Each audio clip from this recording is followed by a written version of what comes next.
Қырғыз-Қазақ автономиялық кеңестік социалистік республикасының құрылуы қалай жүзеге асты?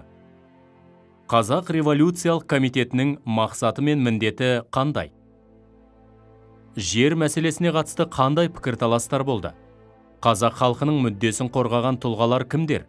Осы сұрақтарға жауап беруге тырысайық. Қырғыз-Қазақ автономиялық кеңестік социалистік республикасының құрылуы қалай жүзеге асты?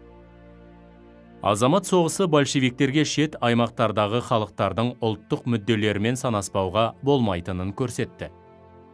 1918 жылы Түркістан автономиялық кеңестік социалистік республикасы жарияланып, Жетісу мен Сырдария облыстары Түркістан АКСР-ның құрамына кірді.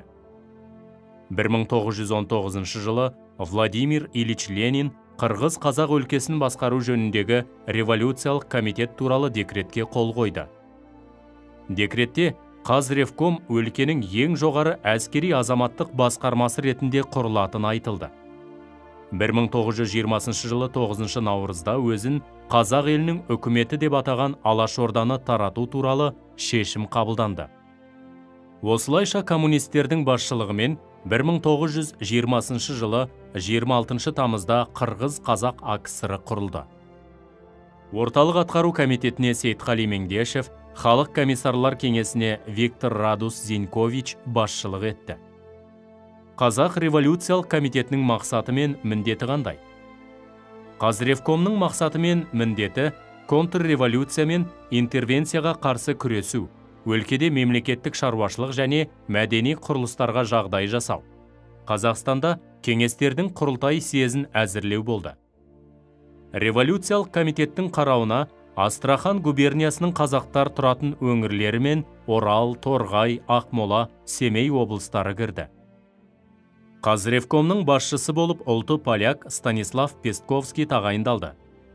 Ревком құрамында Лукашев, Әліби Жангелдин, Ахмет Байтұрсынұлы, Мұхамедияр Тұнғаншин, Сейтқали Меңдешев және Бақытжан Қаратаев болды. Қазревком мен оның жергілікті органдары қазақ даласында кеңестерді ұйымдастыру, адал пиғылды ұлттың зиялы өкілдерін кеңес құрылысына тарту, қазақ жерін біріктіру жұмыстарын жүргізді. Қазревкомның органы Ұшқын газеті жариялана бастады. Жер мәселесіне қатысты қандай пікірталастар болды? Қазақ даласын межелеуге мүдделі топтар өз пікірлерін жария ете бастады. Түркістаншылар түркі тілдес халықтар бір тұтас мемлекет құру керек деп жазса, Алашордашылар қазақ елінің дербес автономия болуын алға тартты. Ал Астрахан өкілдері мен Сібір революциялық комитеті Алашордашылар пікіріне қарсы шықты. Қазревком, Сібір ревком және Түркістан орталық атқару комитеті өкілдерінің жиналысында Ақмола мен Семей облыстарын Қазақстанға беру мәселесі шешілді.